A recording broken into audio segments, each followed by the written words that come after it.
What does it feel like when the people you trust leave you to die? Captain Lyra Hale knew the answer at 28 years old, gripping the controls of a dying Apache helicopter as the world spun violent beneath her. The engines screamed like wounded animals. Smoke choked the cockpit so thick she could taste metal and burnt rubber with every breath. Alarms blared a symphony of failure, red lights flashing across the instrument panel like warning bells at a funeral. The canopy was open where it shouldn't be, where her crew had just been. Major Rowan Creed and Lieutenant Soren Vale. They'd looked her dead in the eye. Fear twisted their faces, yes, but there was something else there too, something darker. Spite. Pure, calculated spite. Rowan had screamed over the howling wind, his words cutting through the chaos like shrapnel. "We're jumping, you stay here and die." Then they were gone, parachutes blooming behind them like surrender flags, like cowards' flowers in a storm. They'd left her, alone in a bird that was falling out of the sky at 200 feet per second. Left her to slam into the rugged earth below because she dared to speak up, because she'd called out their sloppy handling of classified intel that could have gotten everyone killed. Her muscles burned as she fought the stick. Every instinct screamed at her to bail, to follow them into the void. But something kept her there. Maybe it was stubbornness. Maybe it was training.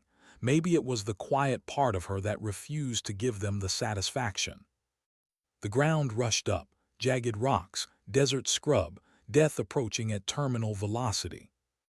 Then her radio crackled. A voice that shouldn't have been there.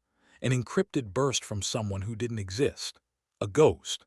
The call sign belonged to a Black Ops F-35 pilot who'd supposedly gone off the grid months ago. Someone who'd been investigating the same kind of security breaches that Rowan and Soren were guilty of. His voice came through steady, calm, like he was ordering coffee, not talking to a pilot about to crater. "Hold your channel, I have their chute signatures." In that moment, falling toward her death, Lyra understood something. The F-35 streaking in from the west wasn't just there for her fall. It was there because they'd jumped, because they'd left her behind, because someone had been watching this whole time. The betrayal hadn't started in the sky. She could trace it back, every moment, every deliberate cruelty. It had begun weeks ago in the suffocating heat of the hangar where the hierarchy was more rigid than the steel beams overhead, where rank mattered more than skill, where being the new pilot, the quiet one, the woman who didn't come from a legacy family, meant you were prey. Lyra had spent 3 hours calibrating the weapon systems on her assigned bird that day. Grease smeared on her cheek, sweat dripping down her back in the 100-degree heat. She was meticulous, careful. It was how she'd earned her spot, analyzing air combat tactics like some kind of prodigy in the simulators. But folks didn't see that when they looked at her. They saw the lack of polish, the humble roots, no silver spoon or family legacy in the military, just a girl who'd clawed her way up through sheer grit. She'd taken a 5-minute water break, just 5 minutes to drink and catch her breath. When she came back, her diagnostic tablet was in pieces on the concrete floor, shattered, the screen spiderwebbed with cracks, data lost, hours of work gone. Soren stood nearby, wiping his hands on a rag with exaggerated innocence, that smirk on his face. He'd laughed as he told a mechanic to clean up the trash the rookie dropped. He hadn't just broken the equipment. He'd kicked the shards under the fuselage where she wouldn't see them until the pre-flight check, a move designed to make her panic, to make her fail the inspection. Lyra had knelt down, picked up the jagged glass pieces without a word, her thumb sliced open in the process, blood welling up bright red, and while she bled, Soren whispered to the crew chief that she was clumsy, a liability around expensive hardware. The crew chief, a man who owed Rowan gambling debts, just nodded, signed off on a report citing her for negligence, creating a paper trail of incompetence before she even left the ground. She'd said nothing, just wrapped her thumb in a rag and kept working. That's what they wanted, wasn't it? A reaction, tears, anger, something they could point to and say, "See, she can't handle it." So she gave them nothing, stone-faced, silent. But inside something was breaking, piece by piece. The cruelty escalated a week later during a mandatory dress uniform inspection. A visiting senator was coming to tour the base. Everyone had to look perfect, parade ready. Lyra had stayed up the night before, meticulously pressing her blues, polishing every piece of brass until it gleamed like mirrors. She couldn't afford to give Rowan any ammunition, not even a crooked collar or a dull button.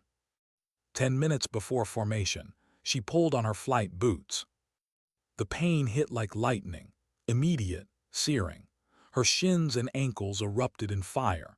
She gasped, stumbling, grabbing the edge of her bunk to stay upright. It felt like 1,000 microscopic shards of glass grinding into her skin with every movement. Her legs trembled. Sweat broke out across her forehead. Someone had lined the inner rim of her boots with fiberglass insulation dust, mixed with a powdered chemical irritant used in riot control training, the kind of thing that burns through skin on contact. But the inspection had already begun. She could hear boots marching outside, commands being shouted, the senator's motorcade pulling up to the gate. Lyra stood, every step agony, every breath a battle against screaming. She took her place in formation, standing at rigid attention for 45 minutes while the senator walked the line. While Rowan walked the line, pausing in front of her, close enough that she could smell his aftershave. He looked at her watering eyes, the sweat pouring down her back, the trembling in her legs, and he smiled, leaned in close, whispered one word. Weakness. He knew, of course he knew, he'd orchestrated it. But Lyra didn't collapse, didn't break formation, didn't grimace. She stood there, bleeding inside her boots until the senator's car left the gate. Only then did she peel off the boots in the privacy of the latrine, revealing blood-soaked socks, skin shredded raw. She hid them, cleaned herself up, couldn't report to the medical officer because that would mean being grounded, and being grounded meant giving them exactly what they wanted. 2 days later, the invasion moved to her living quarters, the one space where she was supposed to be safe. Lyra returned to her assigned bunk after an 18-hour shift, exhausted, muscles aching. She just wanted to sleep, but her key card didn't work. The red light blinked mockingly in the dim hallway, over and over, denied, denied, denied. She had to wake the duty officer to override the lock. When the door finally opened, she walked into emptiness. The mattress was gone. Her personal photos, the ones of her father, shredded in the trash bin. The climate controls set to freezing, ice forming on the window, and the panel smashed so she couldn't adjust it. A note pinned to the bare metal bed frame. Mattress requisitioned for senior officers. Despite the room being clearly assigned to her, with her name still on the door, she spent that night on the cold floor, wrapped in her flight jacket, shivering so violently her teeth chattered. Down the hall, Rowan and his crew blasted music, laughing, the bass thumping through the walls like a heartbeat of exclusion. She didn't file a complaint the next morning. She simply showered in the communal gym. Ice-cold water because they'd disabled the hot water heater for her block, washing away the fatigue with a stoic silence that infuriated them more than screaming would have. But there was something they'd done, something she hadn't discovered yet, something so cruel it would cut deeper than any physical pain. And when she found out, it would nearly break her. Have you ever lost the voice of someone you loved? Lyra didn't know it yet, but that morning in the freezing shower, scrubbing away the ache and the cold, she was about to lose the only thing keeping her grounded, the only thing that whispered to her in the dark that she was worth something, that she mattered. Her father. Not the man himself. He'd died 6 months earlier, cancer. It had eaten through him slowly, painfully while she'd been deployed overseas. She'd made it home for the last week, held his hand, told him about flight school, about her dreams of flying Apache, about proving herself. He'd smiled through the pain, told her he was proud, that she was stronger than any storm. She'd recorded him, his voice, rambling stories about her childhood, advice about life, just him talking gravelly and warm, filling her phone with words she could play back whenever the world felt too heavy. Every night since he'd passed, she'd lie in her bunk, earbuds in, and listen. His laughter, his encouragement, the way he said her name. It was the only thing that made the loneliness bearable, the only connection she had left to the man who'd raised her alone after her mother left when she was 5. That morning, after the shower, after getting dressed in wrinkled fatigues because her pressed ones had been stolen, Lyra sat down at her secure personal terminal in the communications center. She needed to hear him, just for a minute, just to remember why she was enduring this.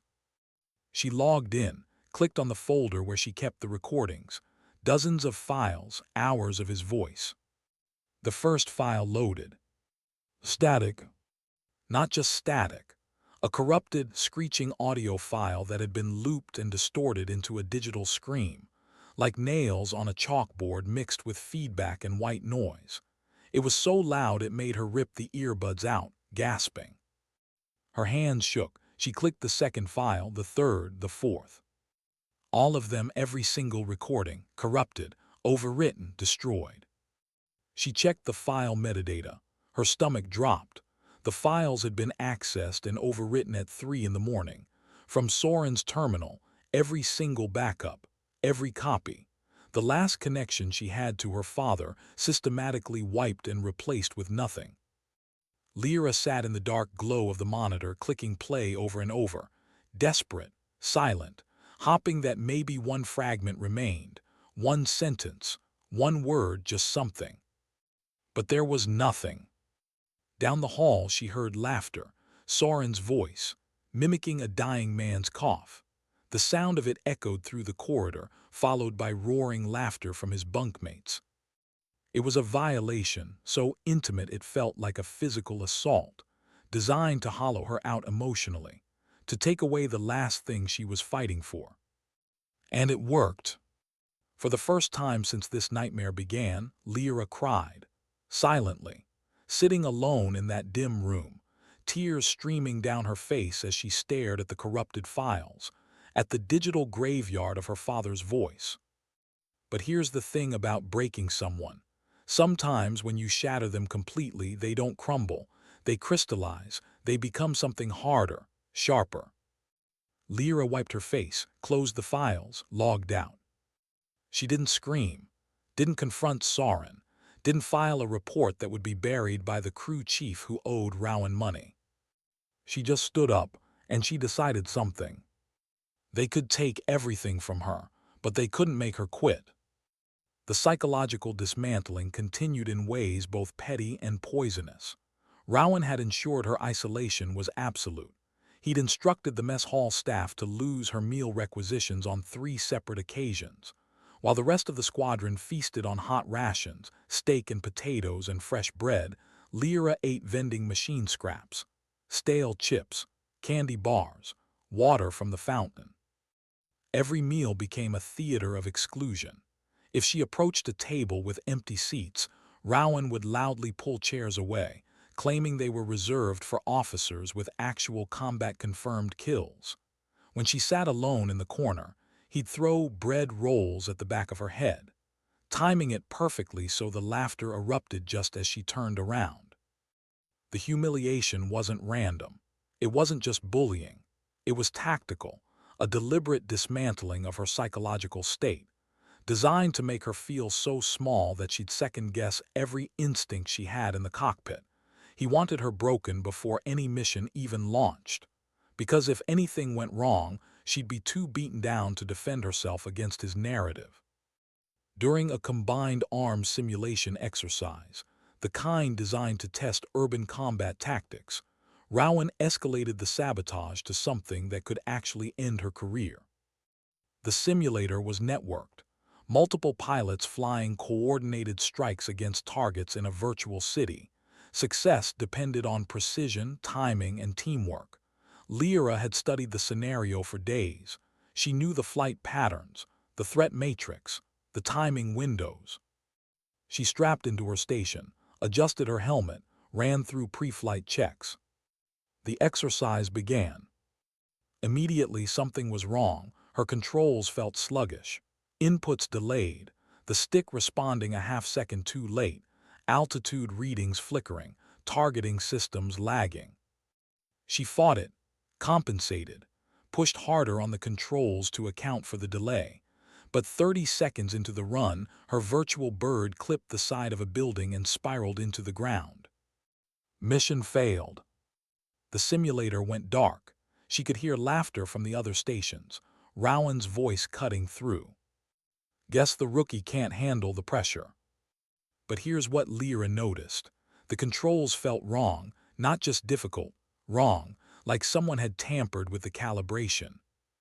After everyone left, she stayed behind, pulled up the diagnostic logs on her station, and there it was. Her simulator had been remotely accessed the night before, controls inverted, lag artificially added, false readings programmed into the system. All from Rowan's admin account. He'd rigged the exercise, set her up to fail in front of everyone, and then laughed about it. She took screenshots, saved the logs, but she knew reporting it wouldn't matter. Rowan had friends in command. The crew chief would bury it. It would become her word against his. And she was just the rookie, the girl without connections. So she said nothing. But she remembered. That's the thing they didn't understand about Lyra. She wasn't loud, wasn't confrontational, but she had a memory like steel. Every slight, every sabotage, every cruelty. She cataloged it all, waiting. The breaking point came during the mission briefing, the one that would lead to the Apache falling out of the sky. It was early morning, gray dawn. The briefing room smelled like stale coffee and jet fuel from the hangars nearby. Lyra walked in quiet, her boots scuffing soft on the linoleum floor, carrying her helmet under one arm and a thin folder of notes in the other. She was beautiful in that understated way. Clear skin, dark hair pulled back plain, no jewelry or flash, just a simple presence that didn't demand attention but held it if you looked close enough. But when she sat down at the briefing table, nobody looked at her. Rowan stood at the front, going over the mission parameters. High-risk extraction in hostile territory, 3 Apache, coordinated assault, in and out before enemy reinforcements arrived. He assigned roles, crew positions, call signs. When he got to Lyra, he paused, looked at her like she was an inconvenience. Hale, you're flying left seat with me and Vale. Left seat, co-pilot, the junior position, despite her having higher simulator scores than both of them combined. She nodded, said nothing. But during the briefing, Rowan went over the extraction coordinates, the timing, the enemy threat assessment, and Lyra saw something, a discrepancy in the intelligence report. The coordinates for the extraction point overlapped with a known anti-aircraft battery position. If they flew the route Rowan was proposing, they'd fly directly into a kill zone. She raised her hand. Sir, those coordinates. Did I ask for input, Hale? No, sir, but the intel shows. The intel is fine. You're dismissed to prep. She tried again, quieter, more measured. Sir, if we could just review. Rowan slammed his hand on the table. The room went silent. You know what your problem is, Hale. You think because you aced some simulators, you know better than officers with actual combat experience. You don't. So sit down, shut up, and do your job. Soren laughed. A few others joined in. Lyra sat down, face burning, but she pulled out her datapad, cross-referenced the coordinates herself. She was right. The route was compromised. She tried one more time after the briefing, approached Rowan in the hallway, showed him the data, the overlap, the risk. He looked at her with cold eyes. You questioning my command? I'm questioning the intel. Same thing. And he walked away. But here's what Lyra didn't know. Rowan had seen the discrepancy too. He knew the route was dangerous, But he'd also been selling classified intel to a foreign contact for months. Small pieces, flight patterns, base security protocols, nothing big enough to raise alarms, just enough to make money. And Lyra was getting too close, too observant, asking too many questions. So he'd adjusted the mission route deliberately, a little too close to the danger zone. And if something went wrong, if the Apache took fire and went down, well, accidents happen in combat. The rookie who couldn't follow orders would be the perfect scapegoat. He just needed to make sure he and Soren survived. What would you do if you knew you were being sent to die? Lyra strapped into the left seat of the Apache that morning with a knot in her stomach. The kind of feeling you get when you know something's wrong but can't name it. Instinct. The kind that keeps pilots alive. The pre-flight checks went smooth. Engines spooling up. Systems green. Radio chatter clipped and professional. Rowan in the pilot's seat behind her, Soren in the rear bird. The third Apache, flown by a crew she barely knew, took point. They lifted off in formation. The desert spreading out below them like cracked earth under a brutal sun, beautiful and deadly, the kind of landscape that swallows mistakes. 20 minutes into the flight, Lyra checked the navigation again. They were drifting, not much, just a few degrees off the briefed route, toward the coordinates she'd flagged. "Sir, we're off course." I adjusted for wind. "Stay on your instruments, hail." But there was no wind, the air was still. She could see it in the dust patterns below. Something was wrong. She keyed the radio, tried to reach the point bird, but her communication channel was isolated. Only Rowan and Soren in the loop. They'd locked her out. Her pulse quickened. "Sir, I'm showing comms. Equipment malfunction. We'll fix it on the ground. Focus on your job." Her hands tightened on the controls. Every instinct screamed at her to turn back, to break formation, but defying direct orders mid-mission was career suicide, court-martial territory. So she stayed the course. They crossed into the valley, steep ridges on both sides, a natural funnel, the kind of terrain attack helicopters avoid because it limits maneuverability. That's when the alarm went off. Missile lock. The sound that makes every pilot's blood run cold. That high-pitched shriek that means someone just painted you with a targeting laser and you have seconds to react. "Evasive," Rowan shouted.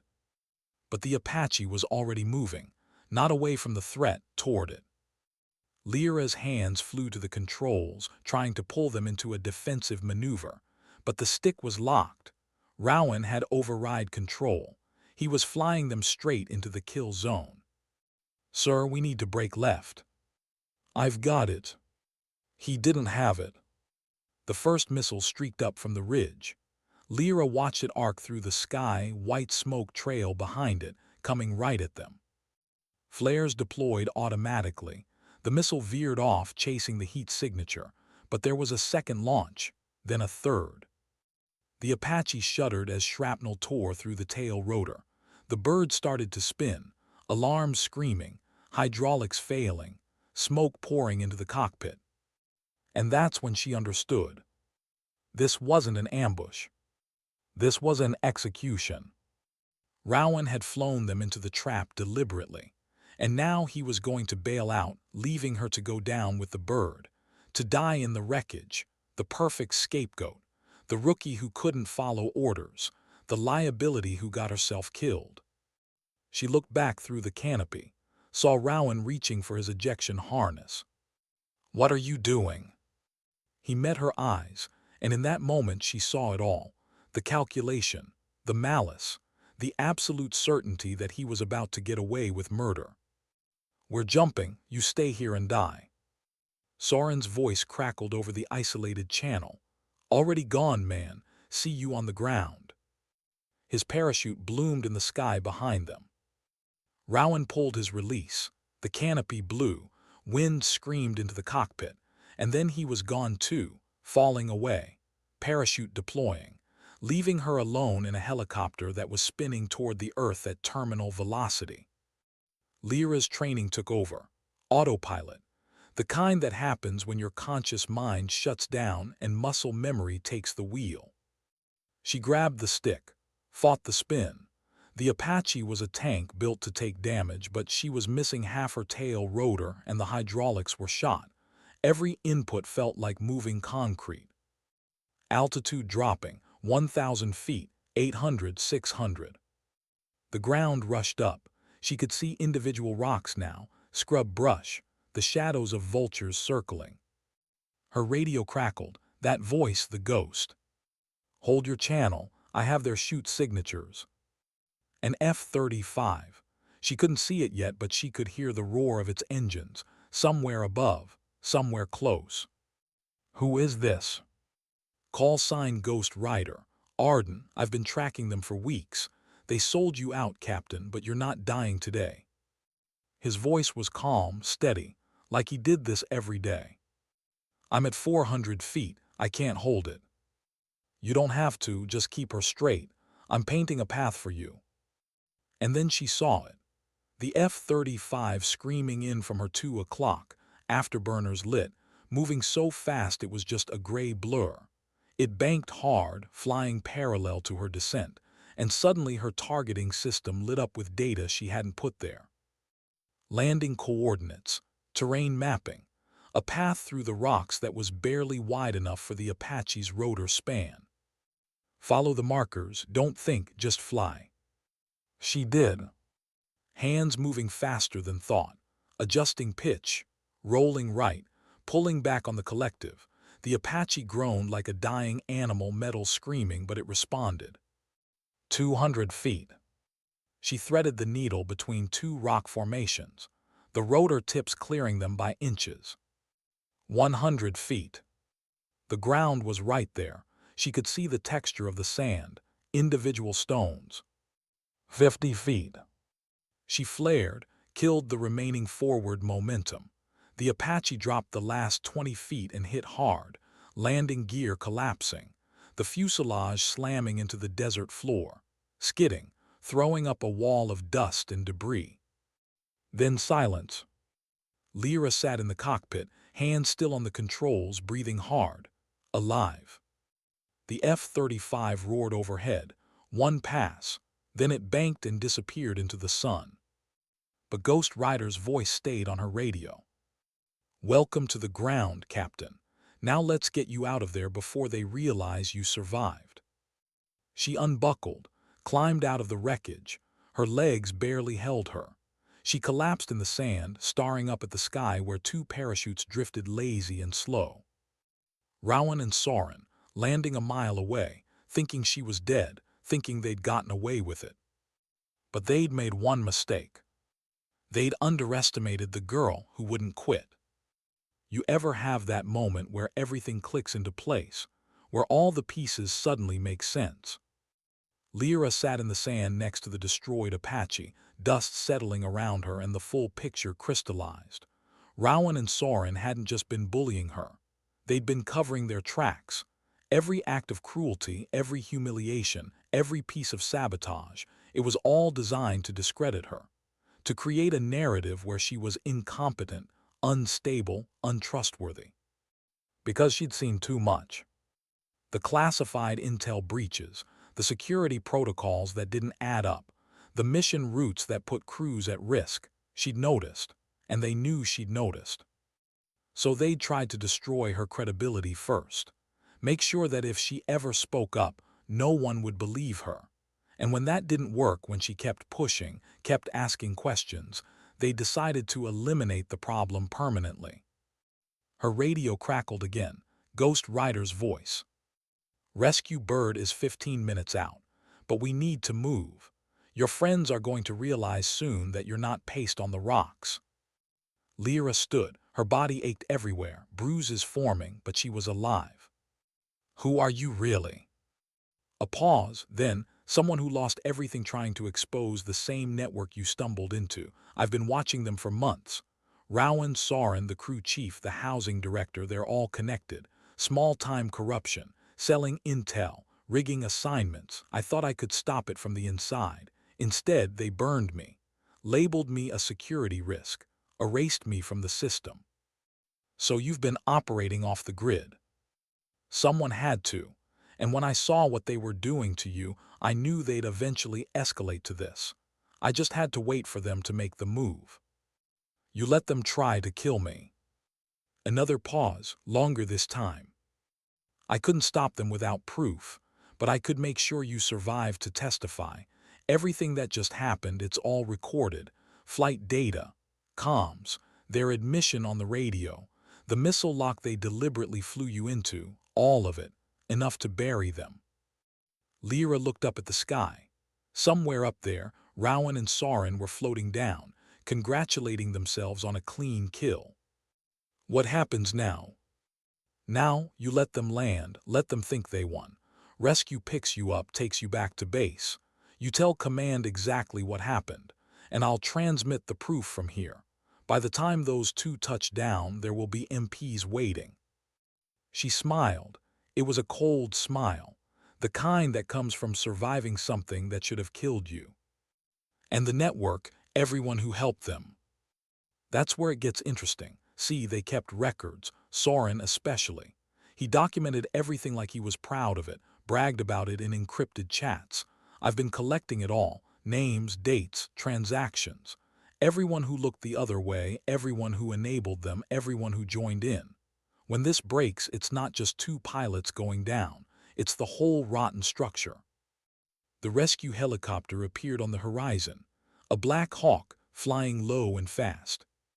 Ghost Rider spoke one more time. You did good, Captain. Most people would have bylaid when they had the chance, but you stayed with the bird. That took guts. I didn't do it for bravery. I did it because I wasn't going to give them the satisfaction. He laughed. That's the best kind of bravery.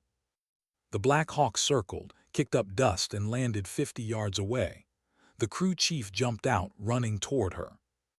You're alive. We saw the bird go down, we thought. I'm alive, and I need to speak to General Ward immediately.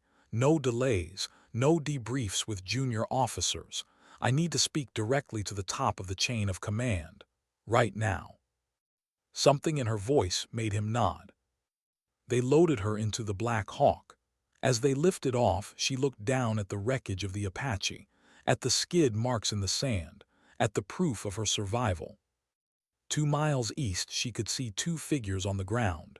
Parachutes collapsed, standing, looking around, probably trying to establish comms, probably starting to wonder why there was no crash site where they expected one.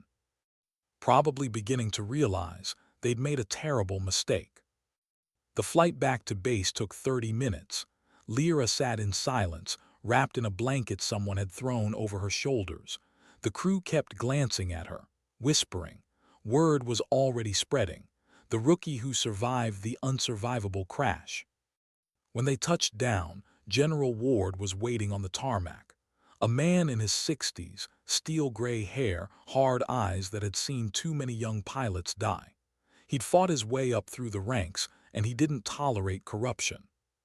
He took one look at Lyra, dust-covered, bruised, but standing straight, and he knew something was wrong. Captain Hale, in my office now.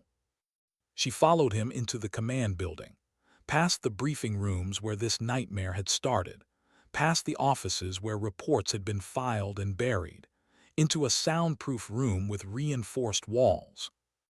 He closed the door, sat down, looked at her. Talk. And she did. She told him everything.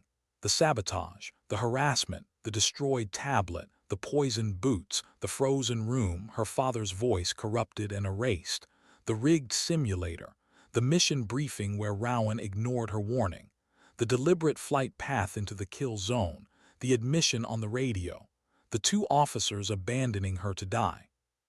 She told it all in a flat, emotionless voice, because if she let herself feel it, she'd break down, and she couldn't afford to break down, not yet. General Ward listened, didn't interrupt, didn't question, just listened. When she finished, he sat back, steepled his fingers. You have proof. A Black Ops pilot named Ghost Rider, call sign Arden, has been documenting everything. He saved my life. He has the flight data, the communications, the evidence of the network. He's transmitting it now. As if on cue, Ward's secure terminal beeped. An encrypted file transfer. He opened it, started reading. His face went dark.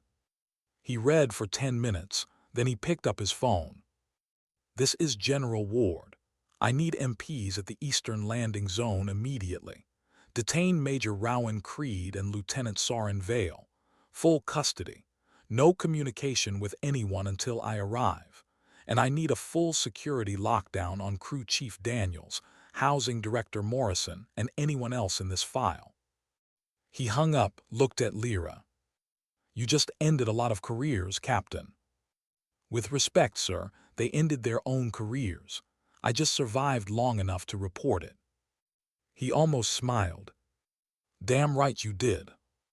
How does it feel to watch your tormentors realize they lost?" Lyra stood in the observation room 24 hours later, watching through one-way glass as Rowan sat in an interrogation room, hands cuffed to the table. He looked smaller somehow, deflated, like the swagger had leaked out of him the moment he realized she was alive. Soren was in another room down the hall, already talking, trying to cut a deal, blaming Rowan for everything, the coward's way out. But Rowan was still trying to play it cool, claiming it was all a misunderstanding, equipment failure, combat stress. He'd argue he was trying to save her, that ejecting was standard procedure in a catastrophic failure. General Ward stood next to Lyra, arms crossed. "He's lying." "I know. He'll keep lying. Men like him always do, until you show them they can't win." Ward knocked on the glass, a signal. The interrogator in the room pulled out a tablet, slid it across the table to Rowan, pressed play.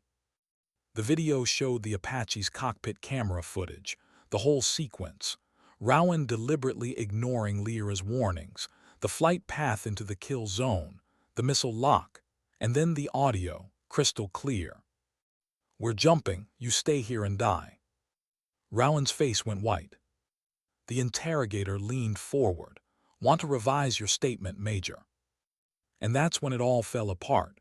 His composure, his confidence, the carefully constructed image of the seasoned officer, it crumbled.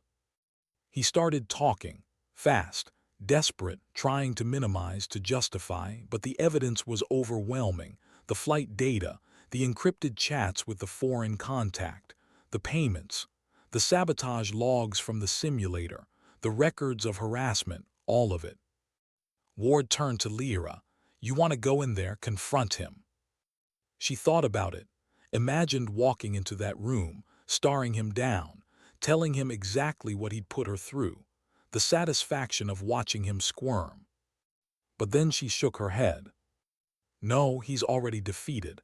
I don't need to rub his face in it. I just need him gone." Ward nodded, respect in his eyes. "That's the difference between you and him. He needed to destroy you to feel powerful. You just needed to survive to prove you were better." Over the next 72 hours, the entire network unraveled. The crew chief who'd filed false reports, the housing director who'd taken bribes, the mechanics who'd sabotaged equipment, the officers who'd looked the other way, everyone who'd enabled or participated in the harassment. Some confessed immediately, some tried to fight it, but the evidence was airtight. Ghost Rider had been thorough. Lyra watched it happen from a distance. She'd given her statement, turned over everything she had. Now it was in the hands of the military justice system. She went back to her room, the one she'd been reassigned to after the lockdown. Officers' quarters, spacious, warm, windows that actually opened, a bed with an actual mattress. She sat on the edge of that bed and let herself feel it, all of it. The fear, the rage, the grief for her father's voice, the exhaustion, the relief. And she cried. Not the silent tears from before, real, body-shaking sobs, because she'd held it together for so long and now she could finally let go. She cried until there was nothing left. Then she washed her face, put on a clean uniform, and walked out into the hallway. Junior pilots straightened when they saw her. Word had spread. The rookie who'd survived, who'd exposed the corruption, who'd refused to quit.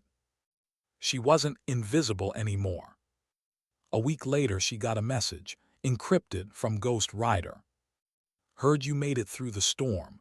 Proud of you, Captain. I'm still off the grid, but I'll be watching. If you ever need backup again, just call. Arden. She smiled, sent back a simple reply. Thank you for keeping me alive long enough to fight back. His response came instantly. You kept yourself alive. I just gave you the tools. She saved the message, deleted the thread, and moved on. The court-martials took 3 months. Rowan got 15 years military prison, dishonorable discharge, loss of all benefits. Soren got 12 years. The crew chief, 10. The housing director, 8+ civilian charges for embezzlement. Lyra didn't attend the sentencing hearings. She didn't need to. Justice was being served without her presence. Instead, she focused on flying. General Ward had assigned her to a new squadron, one with a reputation for excellence, real professionals, people who earned their rank through skill, not politics. The first time she walked into the briefing room, the squadron leader, a woman named Captain Torres, stood up and extended her hand. Captain Hale, heard about what you went through. Want you to know that doesn't fly here. You're part of the team. Prove yourself in the cockpit and you'll get the respect you've earned. That's it. No hazing, no tests, no games. Just respect. Lyra shook her hand. Thank you, ma'am. Don't thank me. Just fly the way I heard you can. And she did. Her first mission with the new squadron was a high-risk extraction, similar to the one that had nearly killed her. But this time, when she pointed out a potential threat in the flight path, the squadron leader listened, adjusted the route, thanked her for the catch. That's what a real team looked like. Where were you when you finally stopped looking over your shoulder? For Lyra, it happened 3 months after the court-martials. She was flying a routine patrol, scanning the landscape below when her radio crackled. Ghost Rider to Phoenix Lead, you copy. Phoenix Lead, her new call sign, earned because she'd risen from the ashes. Copy Ghost Rider, where are you? Off your 6, about 5,000 feet, just wanted to check in. She glanced at her instruments. Sure enough, there was a signature on her radar, an F-35 keeping pace. You know you're supposed to file flight plans, right? He laughed. Since when do ghosts file paperwork? They flew in silence for a few minutes. 2 pilots, 2 people who'd survived betrayal and come out stronger. You doing okay? He asked. She thought about it, really thought about it. Yeah, I think I am. Good, you earned it. What about you, still off the grid? For now, but maybe not forever.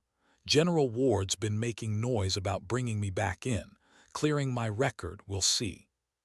I hope he does. You deserve better than hiding. So do you, but you didn't hide. You stood your ground, that's the difference between us. I had help. No, you had backup, but you did the hard part yourself. The F-35 banked away. A final transmission came through. Fly safe, Captain. You too, Ghost Rider. And then he was gone. Back at base that evening, Lyra walked through the mess hall, the same place where she'd been humiliated, where bread rolls had been thrown at her, where she'd eaten alone in the corner. But now, a group of junior pilots saw her and waved her over, made room at the best table, the one in the center of the room, the one that used to be Rowan's. She sat down. Someone passed her a plate. Someone else asked about the mission. Genuine conversation, genuine camaraderie. For the first time in months, she relaxed. Later that night, she received a package, no return address. Inside was a data stick and a handwritten note. Captain Hale, these are the original recordings of your father's voice, recovered from a backup server Soren didn't know existed. Every file, every memory, thought you should have them back. A friend.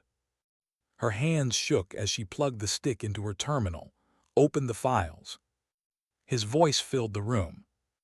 "Hey kiddo, just wanted to tell you I'm proud of you. I know I say it all the time, but I mean it.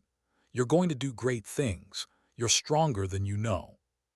She closed her eyes, listened, and for the first time since he died she felt at peace. The next morning, General Ward called her into his office. "Captain Hale, I'm promoting you to squadron leader.